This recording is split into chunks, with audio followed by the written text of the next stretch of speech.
शिवसेना नेता और राज्यसभा सांसद संजय राउत अस्पताल में हुए भर्ती। डॉक्टरों के मुताबिक स्वास्थ्य में आई गंभीर गिरावट। 2 महीने तक सार्वजनिक जीवन से रहेंगे दूर।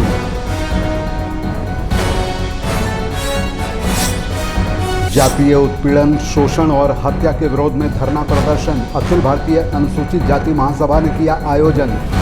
वक्ताओं ने कहा, संविधान लागू होने के 74 साल के बाद भी हो रही जातीय उत्पीड़न की घटना। आरा में दोहरे हत्याकांड से फैली सनसनी। अपराधियों ने की पिता पुत्र की गोली मारकर हत्या। गांव में पसरा मातम का माहौल।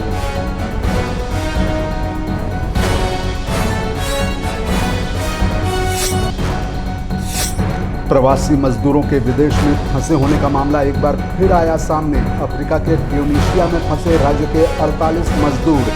झारखंड सरकार से लगाई वतन वापसी की गुहार। और ऐतिहासिक मोरहाबादी मैदान में होगा झारखंड स्थापना दिवस का मुख्य कार्यक्रम। मुख्यमंत्री करेंगे कई योजनाओं का शिलान्यास और उद्घाटन। गृह सचिव ने कार्यक्रम स्थल पर तैयारी का लिया जायजा। नमस्कार, आप देख रहे हैं आइडियल एक्सप्रेस। मैं हूं हिमांशु शेखर। बुलेटिन की शुरुआत में बात कर लेते हैं राज्य स्थापना दिवस से जुड़ी खबर की। झारखंड राज्य स्थापना दिवस का राजकीय कार्यक्रम राजधानी रांची के ऐतिहासिक मोरहाबादी मैदान में होना है। बताते चले कि यह कार्यक्रम आगामी 11 नवंबर से लेकर 15 नवंबर तक होगा। इसे लेकर तैयारी की शुरुआत भी हो चुकी है। कार्यक्रम स्थल पर तैयारी का जायजा लेने गृह सचिव वंदना डाडेल पहुंची और तैयारी को लेकर संतुष्ट नजर आईं। इस मौके पर कार्यक्रम स्थल पर जिले के सभी बड़े अधिकारी मौजूद रहे। हम आपको बता दें कि स्थापना दिवस पर कई योजनाओं का शिलान्यास और उद्घाटन राज्य के मुख्यमंत्री हेमंत सोरेन करेंगे। उनका कैसा लेआउट होगा, उसी की तैयारी के लिए अभी हम लोग एकत्रित हुए हैं। तो 15 तारीख को यहाँ पर स्टेज कार्यक्रम होगा, उसके साथ योजनाओं का शिलान्यास उद्घाटन होगा और झारखंड की जो 25 सालों की यात्रा रही है उसके विषय में प्रदर्शनी रहेगी। मैम, और क्या विशेष होने वाला है जो राज्य के नया सौगात मिली? नहीं, उन बातों का आप लोगों को बाद में जानकारी मिलेगी, लेकिन 15 तारीख की तैयारी के लिए 11 तारीख से पूरे राज्य में जिलों में और साथ ही साथ पंचायतों में, स्कूलों में, कॉलेजेस में कार्यक्रम किए जाएंगे और 11 तारीख से 14 तारीख के लिए अलग अलग कार्यक्रम निर्धारित किए गए हैं, जिसमें रन फॉर झारखंड रहेगा, साइकिल रैली रहेगी, पेंटिंग कॉम्पिटिशंस रहेगा, साथ ही साथ यात्रा रहेगा, लोकल चीज़ों की प्रदर्शनी रहेगी। तो बहुत सारी चीज़ें जानकारी दी जाएगी। उत्तराखंड के मुख्यमंत्री ने लौह पुरुष की जयंती पर उन्हें श्रद्धा सुमन अर्पित किया। उत्तराखंड के मुख्यमंत्री पुष्कर सिंह धामी ने लौह पुरुष सरदार वल्लभ भाई पटेल की जयंती के अवसर पर मुख्यमंत्री आवास में उनके चित्र पर पुष्प अर्पित कर श्रद्धांजलि दी। इस अवसर पर मुख्यमंत्री धामी ने कहा कि सरदार वल्लभ भाई पटेल ने देश की अनेकों रियासतों का एकीकरण कर अखंड भारत के निर्माण का मार्ग प्रशस्त किया। उन्होंने कहा कि राष्ट्र के प्रति उनका अटूट समर्पण और अदम्य साहस हम सभी को विकसित भारत के निर्माण की दिशा में निरंतर प्रेरित करता रहेगा। इधर राजधानी रांची में आज धरना प्रदर्शन का आयोजन किया गया। राजधानी रांची के राजभवन के समीप अखिल भारतीय अनुसूचित जाति महासभा के बैनर तले धरना प्रदर्शन कार्यक्रम किया गया। यह कार्यक्रम मुख्य रूप से जातीय उत्पीड़न, शोषण और हत्या के विरोध में हुआ। इस कार्यक्रम में आदिवासी छात्र संघ, झारखंड प्रदेश गुरु रविदास महासभा, Akhil Bharatiya doctor Bhimrao Ambedkar mission society और पीपल्स यूथ फ्रंट सम्मिलित रहे। धरना में उपस्थित अखिल भारतीय अनुसूचित जाति महासभा के केंद्रीय अध्यक्ष ने कहा कि संविधान लागू होने के 74 साल के बाद भी इस देश के मूल निवासी बहुजन पर आए दिन जातीय उत्पीड़न की घटना को बढ़ावा देने का काम किया जाता है, जो लोकतंत्रात्मक देश के लिए अति विचारणीय हो जाता है। धरना या प्रदर्शन कुछ कारण होता है तभी लोग करते हैं, ऐसे तो करता नहीं। और कारण यह है कि बुद्ध ने कहा कि दुख है तो कारण है तो निवारण है और निवारण का मार्ग है। लोकतंत्र में वैचारिक क्रांति के माध्यम इस देश का सर्वश्रेष्ठ आइन जो है वो संविधान है। संविधान में इक्वल टू राइट्स है। आप राज्य सरकार, चाहे कोई भी सरकार हो, आप बिहार हो, झारखंड हो, ऑल ओवर इंडिया हो, जो परिवेश पनप रहा है, आज पढ़े लिखे युवाओं के रोजगार की बात नहीं हो रही, रोजगार से दूर है। राजतंत्र, जैसे राजतंत्र राजा के बेटा राजा होगा, उस तरह से आज का लोकतंत्र में हो गया है। चाहे कोई भी हो, लालू जी के बेटा तेजस्वी हो जाएंगे, शिबू जी के बेटा हेमंत जी होंगे। अभी आपने कहा था आदिवासी राज, आदिवासी राज कैसे हम मानते हैं? हम तो नहीं मानते आदिवासी राज। हम तो टोटली जानते हैं कि झारखंड में आदिवासी एक मोहरा है चलाने वाला और दूसरा है। तो मैं ये कहना चाहता हूँ कि आंदोलन हम लोग इसलिए करना चाहते हैं कि आप धर्म की बात कर रहे हैं, मंदिर की बात कर रहे हैं, आज रोज दुष्प्रचार कर रहे हैं, लेकिन जिस देश की आबादी है सबसे बड़ी संख्या है जो मूलवासी बोलते हैं, जो भारत के रहने और जिनकी हिफाजत करना संविधान ने आपको अधिकार दिया है। आज बलात्कार छोड़िए, हत्या छोड़िए, कहाँ नहीं हो रहा है? कहा कि मैं बिरयानी के लिए गोली मार दिया, आप सो रहे हैं, आपका सत्संग सो रही है, रेप करके लटका दिया गया, आप सो रहे हैं। लेकिन आपका कहीं न कहीं आपका जो विजन है वो गड़बड़ है। आप केवल आप क्या समझते हैं कि 2500 रुपया 20 से लेकर 50 वर्ष के महिलाओं को दे के खुश है, 50 से ऊपर वाली महिला क्या करेंगे? वजह कोई जिसको बोलते हैं अच्छा नहीं है। ये पूरे देश और राज्य के लिए सोचने को विवश करने के लिए हम लोग यहाँ पे उतरे हैं कि जो काम आपको करना चाहिए था वो आज अखिल भारतीय अनुसूचित जाति महासभा और इसके साथ विभिन्न मूल निवासी संगठन है वो कर रहे हैं। तो आज जो हम लोग यहाँ पे एकत्रित हुए हैं ये बहुत ही दुख के साथ एकत्रित हुए हैं, जहाँ पूरे दुनिया अपने विकसित होने का, अपने समृद्ध राष्ट्र होने का जश्न मनाती है। वहीं पे हम 1950 में इस देश में संविधान लागू हुआ और आर्टिकल 14 समता का अधिकार दिया, मतलब इस देश में जातियां खत्म हो गई संविधान के अनुसार।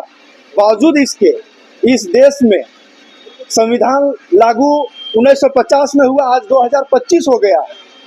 बावजूद इसके आज इस देश में जाति देख देख के उत्पीड़न, अत्याचार, शोषण, हत्या किया जा रहा है। उसको लेके हम लोग आज यहाँ पे एक दिवसीय धरना में बैठे हुए हैं और यहाँ से ये चेतावनी दे रहे हैं जो सत्ता में बैठे हुए लोग हैं, जो सरकारें चला रहे हैं। झारखंड के प्रवासी मजदूरों के विदेश में फंसे होने का मामला एक बार फिर सामने आया है। इस बार झारखंड के गिरिडीह, बोकारो और हजारीबाग जिले के 48 प्रवासी मजदूर अफ्रीका के ट्यूनीशिया में फंसे हुए हैं। बता दें कि पिछले 3 माह से मजदूरों को कंपनी की ओर से मजदूरी का भुगतान नहीं किया जा रहा है। इस वजह से मजदूरों के सामने खाने पीने का संकट खड़ा हो गया है। वहां फंसे मजदूरों ने वीडियो संदेश में अपना दर्द साझा करते हुए कहा है कि हम बस किसी तरह अपने घर वापस लौटना चाहते हैं। साथ ही उन्होंने अपने बकाया वेतन के भुगतान की भी मांग की है। शिवसेना नेता और राज्यसभा सांसद संजय राउत के स्वास्थ्य को लेकर एक बड़ी खबर सामने आई है। तबीयत बिगड़ने के बाद उनको अस्पताल में भर्ती कराया गया है। इतना ही नहीं, वह 2 महीने तक सार्वजनिक जीवन से भी दूर रहेंगे। संजय राउत ने अपने कार्यकर्ताओं को एक भावुक पत्र लिखकर इस बात की जानकारी दी है। संजय राउत ने कहा, जय महाराष्ट्र। सभी मित्रों, परिवार और कार्यकर्ताओं से विनम्र निवेदन है, आप सभी ने हमेशा मुझ पर विश्वास किया है और मुझे प्यार दिया है, लेकिन अब अचानक पता चला है कि मेरे स्वास्थ्य में कुछ गंभीर गिरावट आई है। इलाज चल रहा है, मैं जल्द ही इससे उबर जाऊंगा। चिकित्सकीय सलाह के अनुसार मुझे बाहर जाने और भीड़ में घुलने मिलने से मना किया गया है। इसके अलावा कोई रास्ता नहीं है। मुझे विश्वास है कि मैं ठीक हो जाऊंगा और नए साल में आपसे मिलने आऊंगा। आपका प्यार और आशीर्वाद ऐसे ही बना रहे। खबरों के सफर में यहाँ रुकेंगे, एक छोटे से ब्रेक के लिए बने रहिए आइडियल एक्सप्रेस के साथ।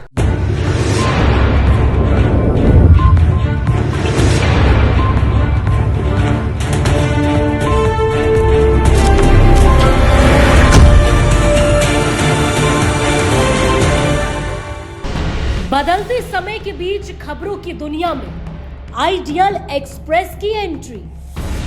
खबरों से बनाएंगे अपनी पहचान और रखेंगे निष्पक्ष पत्रकारिता की मिसाल। शानदार टीम, धारदार रिपोर्टिंग, लाइव कवरेज और सटीक विश्लेषण। बिरसा का उलगुलान दिखाएंगे और बुद्ध की धरती पर बढ़ते जुर्म की दास्तां बताएंगे। बंगाल से लेकर सिक्किम और यूपी से लेकर उत्तराखंड की हर छोटी बड़ी खबर से रूबरू कराएंगे।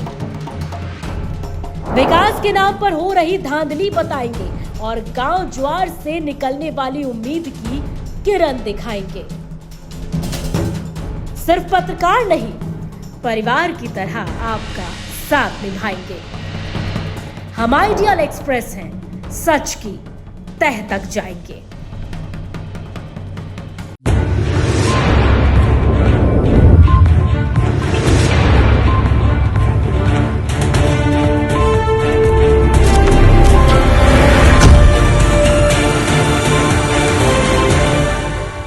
ब्रेक के बाद आपका फिर से स्वागत है। बढ़ते हैं अगली खबर की ओर। बात कर लेते हैं गुमला में हुए औचक निरीक्षण की।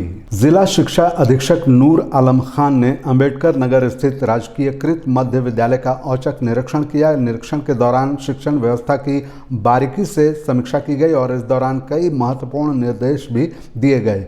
जांच के दौरान विद्यालय के 9 में से 8 शिक्षक उपस्थित पाए गए, लेकिन कक्षा 2 और 3 बंद पाई गई। इसे गंभीर लापरवाही मानते हुए डीएसई ने प्रधानाध्यापक से स्पष्टीकरण मांगा और स्पष्ट निर्देश दिया कि किसी भी परिस्थिति में कक्षाएं बंद नहीं रहनी चाहिए। निरीक्षण के क्रम में विद्यालय भवन की जर्जर स्थिति और टूटी हुई बाउंड्री दीवार पर भी डीएसई ने चिंता जताई। उन्होंने संबंधित विभाग को शीघ्र मरम्मत कराने के निर्देश दिए। मिड डे मील की जांच के दौरान डीएसई नूर आलम खान स्वयं बच्चों के साथ बैठकर भोजन किए और उसकी गुणवत्ता को संतोषजनक पाया। समस्या है, जमीन तो अपना विद्यालय का वहाँ पर नहीं है पर्याप्त मात्रा में। ऐसी स्थिति में जो ज़मीन है, खासकर उसका एक तरफ का बाउंड्री गिरा हुआ है, उसको हम लोग प्राथमिकता के आधार पर जो है इस बार जो ग्रांट की राशि दी जाएगी स्कूल को, हम लोग चाहेंगे कि स्कूल पेंट पोचारा का कार्य छोड़कर जो है वो बाउंड्री का काम कराए, जिससे कि हमारा जो ज़मीन है वो भी सुरक्षित रहे और स्कूल भी सुरक्षित रहे। इस दिशा में हम लोग इस बार काम करेंगे। बोकारो में रन फॉर यूनिटी का आयोजन किया गया। सरदार वल्लभ भाई पटेल की जयंती के अवसर पर शुक्रवार को बोकारो जिले में राष्ट्रीय एकता दिवस के उपलक्ष्य में रन फॉर यूनिटी का भव्य आयोजन किया गया। यह दौड़ गरगा पुल स्थित सरदार पटेल की प्रतिमा स्थल से आरंभ होकर बोकारो परिसदन में संपन्न हुई। कार्यक्रम की शुरुआत गरगा पुल चास सरदार पटेल की प्रतिमा स्थल के समीप तस्वीर पर माल्यार्पण और पुष्प अर्पित कर की गई। इसके बाद प्रतिभागियों ने एकता और अखंडता की शपथ ली। निर्देश दिया कि किसी भी परिस्थिति में कक्षाएं बंद नहीं रहनी चाहिए। निरीक्षण के क्रम में विद्यालय भवन की जर्जर स्थिति और टूटी हुई बाउंड्री दीवार पर भी डीएसई ने चिंता जताई। उन्होंने संबंधित विभाग को शीघ्र मरम्मत कराने के निर्देश दिए। मिड डे मील की जांच के दौरान डीएसई नूर आलम खान स्वयं बच्चों के साथ बैठकर भोजन किए और उसकी गुणवत्ता को संतोषजनक पाया। सरदार वल्लभ भाई पटेल की जयंती है और इसे हम राष्ट्र की यूनिटी, राष्ट्र की अखंडता के लिए, इंटीग्रिटी के लिए इसको हम डेडिकेट करते हैं, क्योंकि जब भारत आज़ाद हुआ था उस वक्त की परिस्थितियों में उन्होंने जो भारत को एक स्टील फ्रेमवर्क में जोड़ने की कोशिश की, सिविल सर्विसेज का गठन और जो हमारी पुलिस व्यवस्था है उसका जो गठन था, उस पर जो उन्होंने अपनी बात करी, देशी रियासतों को भारत के साथ इंटीग्रेट किया, वो एक बहुत बड़ी घटना है जो आने वाली पीढ़ी को समझना चाहिए, जानना चाहिए और उससे सीखना चाहिए। इसी को दिखाने के लिए, राष्ट्र के प्रति डेडिकेशन के लिए हम ये रन आयोजित करते हैं। मैसेज क्या जाएगा तो समाज में यही मैसेज जाएगा कि यूनिटी हम सब अलग अलग, भले ही प्रांत के हों, अलग अलग भाषा के हों, अलग अलग विचारों को मानते हों, लेकिन जब राष्ट्र की बात आए तो हम सब एक हैं, अखंड हैं।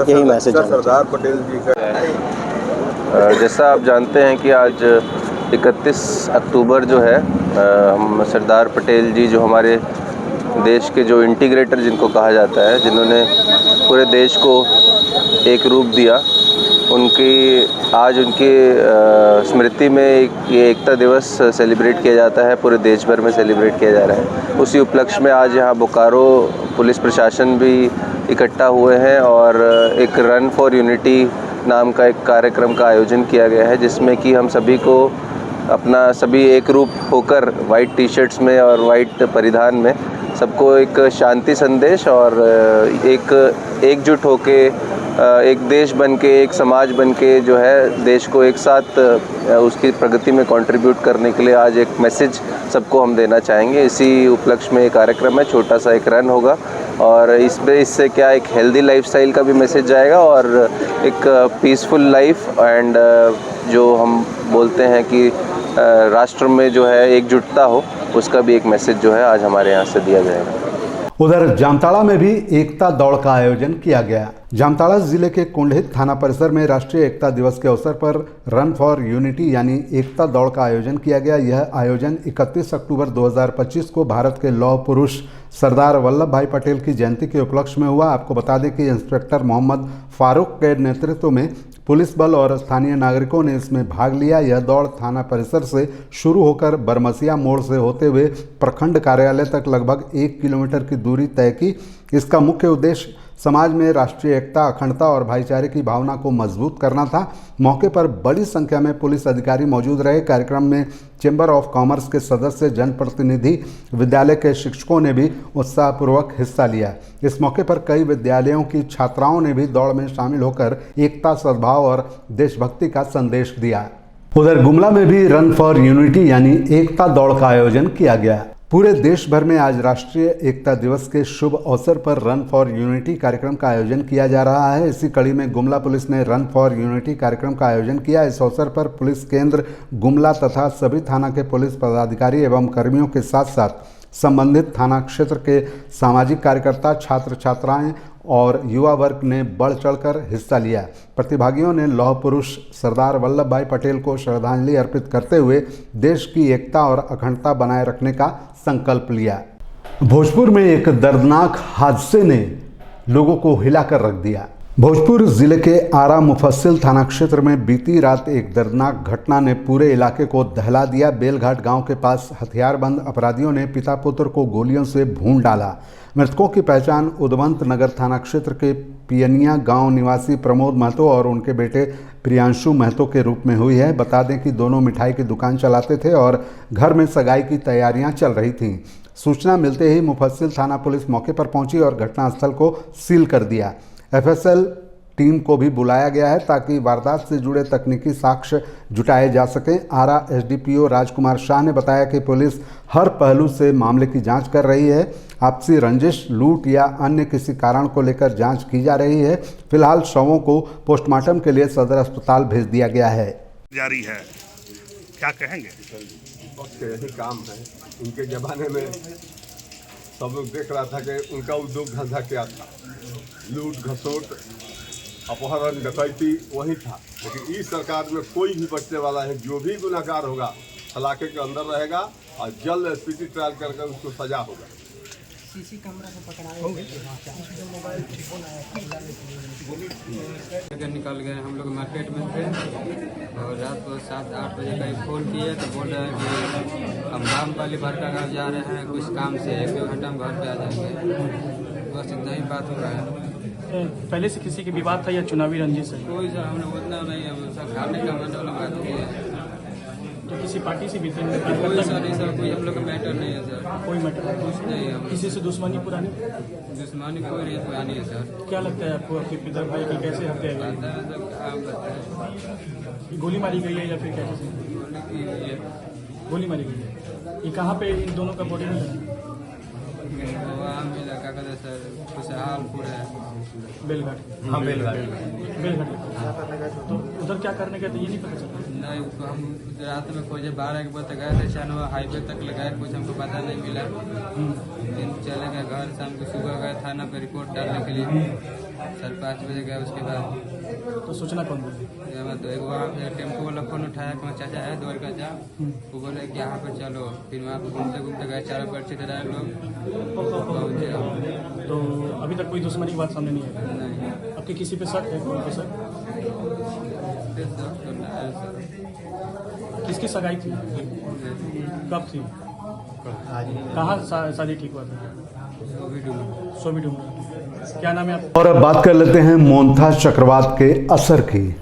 मोन्था चक्रवात का असर 1 नवंबर से धीरे धीरे झारखंड से खत्म हो जाएगा। मोन्था चक्रवात की वजह से रांची सहित झारखंड के सभी जिलों में झमाझम बारिश हो रही है। झारखंड में 31 अक्टूबर तक विभिन्न हिस्सों में बारिश की संभावना है। मौसम विभाग के अनुसार इस चक्रवाती तूफान के कारण झारखंड के कई जिलों में बारिश होने की संभावना है। 30 अक्टूबर की शाम से निम्न दबाव का क्षेत्र बन रहा है, जिसके कारण चक्रवात और भी प्रबल हो जाएगा और 31 अक्टूबर को भी इसका असर देखने को मिलेगा। वहीं 1 नवंबर से यह धीरे धीरे कमज़ोर होगा, जबकि 2 नवंबर को झारखंड से इसका असर समाप्त हो जाएगा। क्या कुछ है आगे कैसे? देखिए, कल भर में 31 तारीख तक में इसका अच्छा असर देखने को मिलेगा, और एक में भी थोड़ा बहुत इसका असर, जैसे कि बादल, कुछ हल्की बूंदाबांदी जैसी बारिश कुछ ही जगह में, और काफ़ी कम हो जाएगा 1 तारीख से असर। 2 तारीख से पूरी तरीके से मौसम साफ होने की संभावना जताई जा रही है। और अभी जो स्थिति है वर्तमान में, तो ये चक्रवात है वो belt mark low pressure area, सुस्पष्ट निम्न दबाव का क्षेत्र बना हुआ है पूर्वी विदर्भ और उससे सटे हुए जो दक्षिणी छत्तीसगढ़ में, और आज देर रात या कल सुबह तक में इसका निम्न दबाव क्षेत्र लो प्रेशर एरिया में कन्वर्ट होने की संभावना है। ये उत्तर की दिशा में आगे बढ़ रहा है, और ये आगे बढ़ता हुआ कल सुबह तक में, देर रात में, ये आपको उत्तरी छत्तीसगढ़, पूर्वी मध्य प्रदेश के आसपास में ये पहुंचेगा, और अभी कल तक में इसका असर आपको अच्छा झारखंड देखने को मिलेगा। परसों से असर काफ़ी कम हो जाएगा, और 2 तारीख से मौसम साफ होने की पूरी संभावना है। लोगों के लिए क्या कुछ सलाह रहेगा? देखिए, जो रुक रुक के बारिश हो रही है, मिट्टी थोड़ी सी गीली हो गई है, कमजोर पेड़ गिरने की संभावना रहते हैं, बीच बीच में थोड़ा हवा भी चल रहा है, तो पेड़ वेड़ के गिरने की संभावना रहती है। साथ में जो गीली मिट्टी के घर हैं उनको कुछ नुकसान हो सकता है, जो बारिश से निचले इलाके में हल्का जल जमाव हो सकता है कुछ इलाकों में, और खासकर किसान भाई लोग को थोड़ा सा ध्यान देने की ज़रूरत है कि अगर उन्होंने कुछ प्रिपेयर्डनेस रखा होगा तो इससे कुछ बचाव कर पाए होंगे, या जो उपाय कृषि विभाग ने उनको समझाया होगा, क्योंकि थोड़ा सा इसमें खेती का कुछ नुकसान इस बारिश से संभावित है। इस बुलेटिन के खबरों में फिलहाल इतना ही। मुझे दीजिए इजाजत। बने रहिए आइडियल एक्सप्रेस के साथ। नमस्कार।